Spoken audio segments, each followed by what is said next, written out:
명절 잘 보내셨나요? 네, 길었죠. 네, 길었어요.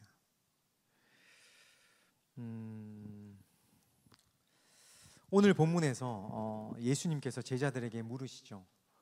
오늘 본문에서 보면 예수님께서 제자들에게 물으십니다. 사람들이 나를 누구라 하느냐? 사람들이 나를 누구라 하느냐? 사람들이 나를 누구라 하느냐? 제자들이 답을 하죠. 엘리야, 선지자, 이렇게 합니다. 예수님을 그렇게 부릅니다. 이렇게 제자들이 답을 합니다. 그리고 그 답에 대해서 예수님이 다시 물으시죠. 그렇다면 사람들이 아닌 너희는 나를 누구라 하느냐? 예수님이 진짜 묻고 싶은 것은 이 질문이죠. 너희는 나를 누구라 하느냐? 너희는 나를 누구라 하느냐? 이 질문을 지금 이 순간 여러분들도 스스로에게 던져봤으면 좋겠어요. 여러분들에게 예수님은 누구신지, 지금 이 순간 예수님께서 여러분들에게 물으신다면 여러분들은 어떻게 대답하실 건지 마음속으로 한번 생각해 보시라는 거죠. 예수님 그것이 묻고 싶었던 거예요. 제자들에게 너희는 나를 누구라 하느냐? 핵심이죠. 다른 이들이 아닌, 옆에 있는 사람이 아니고 옆에 있는 사람들이 아니라, 여기에 예배드리는 사람들이 많이 있지만은 그 중에 그 사람들의 대답이 아니라 너는 나를 누구라 하느냐? 바로 이것을 묻고 계신 거예요. 그러자 누가 얘기를 하죠? 베드로가 답을 합니다. 주는 그리스도시니이다. 주는 그리스도시니이다. 마태복음, 마가복음, 누가복음에 보면 이 표현들이 다 달라요. 그런데 동일한 거는 주는 그리스도시다는 거죠. 주는 그리스도시요 하나님의 아들이십니다. 이렇게 이야기하기도 하지만 주는 마가복음에서는 주는 그리스도십니다. 주는 그리스도시다. 이 말의 의미가 뭘까요? 베드로가 지금 어떤 말을 하고 있는 걸까요? 그렇다면 주는 그리스도시다. 이게 말의 의미가 뭘까요? 이 말의 의미는, 베드로는 지금 예수님의 질문에 어떤 대답을 하고 있냐면, 예수님 당신은 그리스도이십니다 이건데, 그리스도는 뭐냐면은 머리에 기름을 부은 자, 머리에 기름을 부은 자라는 의미예요. 머리에 기름을 부은 자라는 것은 누구를 가리킬까요? 왕을 가리킵니다. 이스라엘은 하나님이 세운 나라예요. 그렇죠? 하나님이 세운 나라입니다. 왕을 세울 때 선지자가 왕에게 기름을 붓죠. 머리에 기름을 붓습니다. 그리스도는 머리에 기름을 부은 자라는 의미로서 왕을 가리키죠. 그렇다면 이 말은 뭐예요? 예수님 당신은 누구시다? 왕이시다. 예수님 당신이 왕이십니다. 더불어서 어떤 의미죠? 우리의 구세주이십니다. 예수님 당신은 우리의 왕이신 동시에 우리의 구세주이십니다 라는 의미입니다. 바로 그 말을 지금 베드로가 고백하고 있어요. 예수님 당신은 우리의 왕이시며 우리를 구원해 주실 분이십니다. 이것이 베드로가 한 고백의 의미라는 거죠. 당시 예루살렘 사람들과 제자들은 예수님을 누구라고 생각했어요? 많이 들어왔을 거예요. 그 당시 사람들은 예수님을 누구라고 생각했어요? 왕으로 생각했어요? 그렇지만 전혀 다른 의미죠. 자신들을 로마의 통치에서, 지금 이 당시에는 이스라엘이 로마의 통치를 받고 있었어요. 맞죠? 예수님을 왕으로 여겼던 것은 로마의 통치에서 구원해 주실 왕으로 생각한 거예요. 예수님을. 제자들도 사람들도. 그래서 예수님이 가시는 곳곳마다 예수님을 환영한 거예요. 목적이 있는 환영이죠. 예수님께서 로마의 통치에서 우리를 구원해 주실 것이기 때문에 이들은 환영한 거예요. 제자들은 그렇기 때문에 예수를 따른 거예요. 현실, 자신들이 처한 바로 이 현실에서 벗어나게 해줄 정치적 메시아로 생각한 거예요. 제자들도, 그리고 많은 사람들도. 이 말은 무엇이죠? 힘으로 로마의 통치에서 벗어나게 해줄 구원자로 예수를 생각한 거예요. 하지만 그리스도에 담겨진 원래의 의미는 그렇지 않죠. 기름 부음 받은 자로 왕이라는 의미도 있지만, 어떤 의미가 있냐면 죄와 사망에서 우리를 구원해 주실 우리의 왕이라는 의미도 있다는 거예요. 죄와 사망에서 우리를 구원해 주실 왕. 이들이 제자들과 이스라엘 백성들이 원한 왕의 의미와는 사뭇 다르죠. 완전히 달라요. 우리를 구원해 주실 왕이라는 의미는 맞는데 사람들의 생각과 주님께서 이 땅에 오신 그리스도로서의 의미는 전혀 다르다는 거죠. 제자들과 이스라엘 백성들은 예수님을 로마의 통치에서 벗어나게 해줄 정치적 메시아로 생각한 거고, 예수님은 어떤 의미로 이 땅에 오셨죠? 우리를 죄와 사망에서 구원해 주시기 위해서 이 땅에 오신 거예요. 자, 그리고 나서 제자들에게 예수님이 뭐라고 말씀하시죠? 이 말씀을 하신 이후에 사람들은 나를 누구로 아느냐? 그렇다면 너희는 나를 누구로 아느냐? 베드로가 주는 그리스도이십니다. 이 말을 하고 난 이후에 예수님이 제자들에게 무엇에 관해서 말씀하시죠? 성경에 보면은 예수님 자신이 고난을 받고 죽임을 당하게 될 것이라는 사실과 3일 만에 다시 살아나실 것에 대해, 부활하실 것에 대해서 말씀해 주세요. 자, 완전히 산통을 깨는 말씀이시죠. 맞죠? 이들의 기대와는 전혀 다른 말씀이죠. 맞죠? 이들의 기대는 어때요? 언제쯤 로마의 통치에서 구원해 주실 것에 대해서 기대를 했을 건데, 예수님은 자기가 고난을 받고 죽을 것에 대해서 이야기하시죠. 전혀 다른 의미로 예수님은 이야기하고 계신 거예요. 이들은 예수님을 로마의 통치에서 벗어나게 해줄 정치적 왕으로 생각했는데, 예수님은 자신이 받을 고난과 죽음 그리고 부활에 대해서 이야기해 주시고 있는 거예요. 그러자 다시 베드로가 나서요. 베드로가 뭐라고 이야기하죠? 성경에 보면 베드로가 어떻게 이야기하고 있냐면, 예수님 그러지 마십시오. 예수님 그러지 마십시오. 베드로의 이 말은 어떤 의미일까요? 예수님 당신은 그렇게 죽으시면 안 됩니다, 이거죠. 예수님 당신은 그렇게 죽으시면 안 된다는 말이에요. 예수님은 우리를 구원해 주실 메시아가 되어야만 합니다. 그렇게 힘없이 고난받고 십자가에 초라하게 죽으시면 안 된다는 거예요. 베드로의 말은 지금 이겁니다. 예수님 당신은 당신이 말씀하신 것처럼 그렇게 비참하고 초라하게 십자가에서 아무 힘없이 그렇게 죽으시면 안 된다는 거예요. 자, 여기서 베드로의 반응에 대해 어떻게 생각하세요? 베드로가 예수님께 예수님 그렇게 하지 마십시오, 고난받아서 죽지 마십시오, 이렇게 하는 이 베드로의 반응에 대해서 어떻게 생각하세요? 베드로의 이 반응은, 여러분 잘 생각해 보세요. 여기서 베드로의 반응을 자세히 보면 베드로의 이 반응은 어쩌면 당연한 거예요. 당연한 거죠. 한번 생각해 보세요. 예수님께서 고난을 받아 죽는다는데, 내 스승이 고난받아 죽는다는데, 네 그렇게 하십시오, 스승님 뜻대로 그렇게 하십시오, 그렇게 말할 제자가 어디 있겠어요? 그렇죠? 베드로의 이러한 반응은 어쩌면 당연한 반응일지도 모르겠어요. 자신의 기대와 전혀 다르게 말씀하신 것도 있지만, 일단 스승의 죽음 앞에 잘 가십시오 라고 마무리하는 제자가 어디 있습니까? 맞죠? 스승님 뜻대로 하십시오 라고 말할 제자는 없다는 거예요.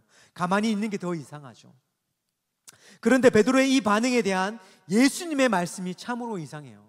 이어지는 말씀에 보면 베드로를 향해서 뭐라고 이야기하세요? 성경을 보면, 사탄아 내 뒤로 물러가라. 네가 하나님의 일을 생각하지 않고 도리어 사람의 일을 생각하는도다 라고 말씀하세요. 이렇게 이야기하는 베드로를 향해서 사탄아 물러가라 라고 이야기하고 있어요. 여러분 어떻게 생각하세요? 자, 그렇다면 여기서 예수님께서 왜 이렇게 말씀하셨을까요? 왜? 우리 왜라는 질문을 던져봐야 돼요. 왜 예수님은 베드로를 향해서 사탄아 물러가라라고 말씀하셨을까요? 신앙에 있어서 여러분 우리가 가장 경계해야 할 것이 있어요. 신앙에 있어서 우리의 믿음 생활에 있어서, 신앙에 있어서 우리가 가장 경계해야 할 것이 있어요. 그것이 뭐냐면, 그것은 바로 가장 인간적인 우리의 생각이에요. 가장 인간적인 우리의 생각. 나는 인간인데 인간적으로 생각하는 게 뭐가 나쁘지? 이렇게 생각할 수도 있지만, 바로 우리가 가장 경계해야 될 것은 우리의 생각이라는 거죠. 너무나도 당연한 것, 너무나도 인간적인 그 생각을 우리는 가장 경계해야 한다는 거예요. 베드로는 인간적으로 자신이 해야 할 말을 한 거예요. 제자로서 자신이 해야 할 말을 한 거죠. 그렇죠? 베드로는 당연히 해야 할 말을 한 거예요. 틀린 말이 아니에요. 지극히 제자로서 해야 할 말을 한 거예요. 저 순간에 저런 말을 할 수 있다는 거는 뭐예요? 그 누구보다도 예수님을 생각하고 있다는 거예요. 베드로는 예수님을 사랑했어요. 예수님을 걱정했어요. 그래서 그러지 마십시오라고 이야기한 거예요. 예수님이 걱정돼서 그런 거죠. 그런데 이런 가장 인간적인 생각이 신앙에 있어서 가장 우리가 경계해야 할 것들이 될 수도 있다는 사실이에요. 예수님께서 무엇이라고 베드로에게 말씀하셨어요? 사탄아 물러가라. 이어서 나오는 말씀이 네가 하나님의 일을 생각하지 아니하고 도리어 사람의 일을 생각하는도다. 사탄은 바로 이렇게 우리의 생각을 파고들 때가 있어요. 가장 인간적이고 우리가 할 수 있는 최선이라고 여기는 우리의 생각, 이 상황에서 우리가 이렇게 말할 수밖에 없고 우리는 이렇게 행동할 수밖에 없는 가장 인간적인 바로 그 생각과 그 행동들에 사탄은 침투해서 우리를 조종할 수 있다는 거예요.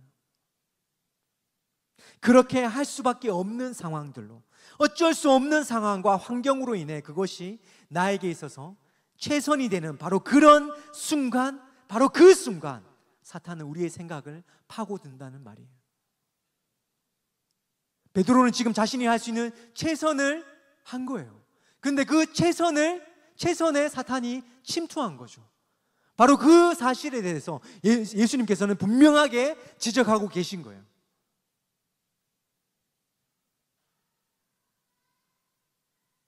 그렇게 하는 것이 당연하지. 바로 이런 순간들, 여러분 살아가다 보면 이런 순간들 너무나도 많습니다. 사탄은 바로 그 순간에 우리의 생각에 침투하고 우리의 가치에 침투한다는 거예요. 나 사탄이야, 나 마귀야, 그냥 와서 그냥 이렇게 이렇게 하는 게 아니라 우리가 어쩔 수 없는 상황, 이렇게 할 수밖에 없는 그런 상황 가운데 사탄은 우리에게 침투한다는 거예요. 너무 무섭죠. 그런데 바로 이런 당연한 것들이 신앙적으로 볼 때 그렇게 하는 것이 당연하죠. 당연한 것처럼 보여요. 이 사회를 살아가면서 그렇게 할 수밖에 없어요. 그것이 너무나도 당연한 거예요. 그런데 그 당연한 것들이 신앙적으로 볼 때 틀릴 수도 있다는 거예요. 신앙적으로 틀렸다는 것은 뭐죠? 무엇을 의미할까요? 하나님이 기뻐하시지 않는다는 말이에요. 우리는 이 사실을 반드시 기억해야만 하는 거예요. 사람들은 다 맞다고 해요. 그리고 내가 생각해도 맞아요. 그렇게 하는 것이 사람들도 다 맞다고 이야기해요. 이 상황에서는 그렇게 할 수밖에 없어요. 그런데 믿음의 눈으로 볼 때 그것이 틀렸을 수도 있다는 거죠. 말씀의 기준으로 봤을 때 그것은 틀렸을 수도 있다는 거예요. 예수님께서 기뻐하지 않는 일일 수도 있다는 말이에요. 그래서 신앙생활을 하면서 가장 경계해야 할 것이 바로 우리의 가장 인간적인 생각이라는 거죠. 뿐만 아니라 시대적 흐름이기도 해요. 다수의 사람들이 맞다고 해요. 이렇게 하는 것이 너무 맞아요. 많은 사람들이 시대적 흐름으로 봤을 때 이것은 맞아요. 이거는 정답이에요. 이렇게 행동할 수밖에 없어요. 이렇게 사고할 수밖에 없어요. 이렇게 말할 수밖에 없어요. 그런데 시대의 흐름상 이건 해도 무관하다고 해요. 무관해요. 한마디로 이렇게 행동하고 말하는 것이 아무런 문제가 되지 않는 것처럼 보여도 나의 생각과 가치에 있어서 아무 문제가 되지 않는다고 하더라도 그것이 주님께서 기뻐하지 않는 일일 수도 있다는 거죠. 여러분 살아가면서 바로 이 사실을 여러분들은 반드시 기억해야 돼요. 이 사실을 기억해야만 하는 거예요. 바로 그 순간 내 생각을 내려놓고 말씀을 붙들 수 있어야 하는 거죠. 쉬울까요? 어려워요. 너무나도 어렵습니다. 여러분 지금부터 말씀의 기준에서 우리가 훈련받지 않으면 결코 이렇게 행동할 수 없어요. 그렇게 행동하지 않으면 우리는 그냥 시대적 흐름에 이끌려 가겠죠. 사탄의 도구로 사용될 수밖에 없는 거예요. 다 맞다고 하니까. 하지만 우리가 생각해야 될 것은 하나님 앞에서 그것이 옳은지에 대해서 우리는 고민해야 한다는 거예요. 우리가 해야 될 고민, 신앙적으로 우리가 해야 될 고민이 바로 그거라는 거죠. 살아가다 보면, 신앙생활을 하다 보면 앞으로 이런 일들을 많이 만나게 될 거예요, 여러분. 우리가 인식하고 있지 않으면 그냥 넘어갈 수밖에 없어요. 반드시 만나게 돼요. 그때 인간적인 선택을 할 것인가, 아니면 하나님께서 기뻐하시는 선택을 할 것인가, 이런 기준들에 대해서 한 번쯤 고민해 보기를 바랍니다. 사탄은 우리의 생각을 파고들어 우리를 하나님께로 멀어지게 하죠. 여러분, 사탄은 그냥 우리를 무섭게 하는 존재가 아니에요. 그냥 우리를 깜짝 놀라게 하는, 막 갑자기 어두운 길을 걷고 있으면 뒤에서 막 하고 이런 게 아니라는 거예요. 너무 그런 이게 1차원적인 존재가 아니라는 거예요. 사탄은 철저하게 우리의 생각을 조종하죠. 어쩔 수 없는 상황으로. 다른 모든 사람들이 맞다고 하는 그 말을 하게 함으로 인해서 하나님의 말씀에서 조금씩 1cm씩 1cm씩 1cm씩 벗어나게 만들어요. 그런데 그러다 보면 어떻게 되는지 알아요? 처음에는 그 1cm지만 나중에는 그것이 완전 각도를 바꾸어 버리죠. 그러니까 하나님, 우리는 일로 가야 되는데 나중에 보다 보면 일로 걸어가고 있다는 거예요. 전혀 다른 방향으로. 그런데 우리는 끝까지 이게 맞다고 생각하면서 걸어가는 거죠. 여러분, 정말 무서운 거예요. 우리가 말씀의 기준에서 지금부터 말씀의 기준에 따라서 움직이려고 노력하지 않는다면 우리는 전혀 다른 방향으로 가면서 예수를 믿는다고 이야기할 거예요. 나는 예언자가 아니에요. 선지자도 아니에요. 하지만 하나님의 말씀을 통해서 분명히 예견할 수 있는 부분들이에요. 여러분들이 노력하지 않으면 여러분들이 이 길을 전혀 다른, 예수님과 전혀 다른 방향을 걸어가면서 내가 예수를 믿는다고 이야기할 거예요. 그리고 그것이 맞다고 우길 거죠. 우긴다는 거죠. 그것이 마치 당연한 것처럼, 그것이 마치 예수를 잘 믿는 것처럼 포장하면서 살아가게 될 거예요.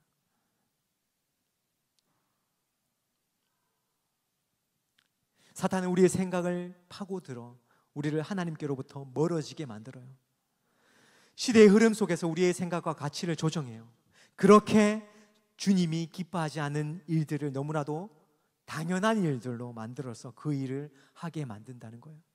마치 그것이 옳은 것처럼 여겨서 그 일을 행하게 만든다는 거죠. 예수님과 전혀 상관없이 점점 우리를 살아가게 만드는 거예요. 한꺼번에 그렇지 않아요. 표시나지 않을 만큼 아주 조금씩, 내가 인지하지 못하도 내 신앙으로 인지할 수 없게끔 나의 방향을 틀어버리는 거예요.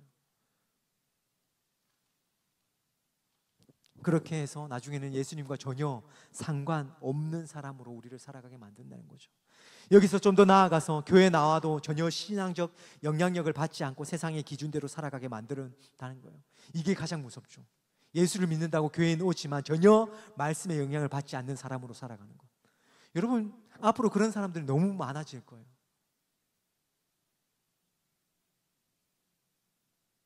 무서운 현실이에요. 여러분, 이 시간 한번 고민해 보세요. 그리고 그럴 수 있다는 것 반드시 여러분 인식하셔야 됩니다. 그리고 나의 신앙을 돌아봐야 돼요. 점검해야 돼요. 그렇게 이번 한 주 이 말씀 붙들고 가장 인간적인 판단이 아닌 가장 말씀에 기초한 판단으로 살아갈 수 있기를 기도하고 신음하고 싸우셔야만 합니다. 그렇게 이번 한 주를 살아갈 수 있기를 바랍니다. 우리 시간 같이 한번 기도할 텐데 오늘 말씀을 기억해 보세요. 사람들의 고백에 하나님은 집중하지 않으세요. 여러분들의 고백에 하나님은 고백을 듣기를 원하세요. 사람들이 나를 누구라 하느냐, 그것이 중요한 것이 아니에요. 너는 나를 누구라 하느냐. 여러분들은 하나님을 누구라고 생각하면서 살아가고 계세요. 사람들이 옳다고 여기는 곳에, 가장 인간적인 판단에, 그리고 그것이 마치 너무나도 자연스러운 곳에 나의 기준과 판단이 있지 않게 하시고 오직 말씀의 기초 위에 서서 살아가게 하여 주시옵소서. 오늘 이렇게 한번 기도합시다. 하나님의 일과 사람의 일을 구분하여 하나님의 일에 집중하는 나의 삶이 되게 하여 주시옵소서. 우리 시간 오늘 주신 말씀 붙들고 한번 기도하겠습니다. 같이 기도하겠습니다.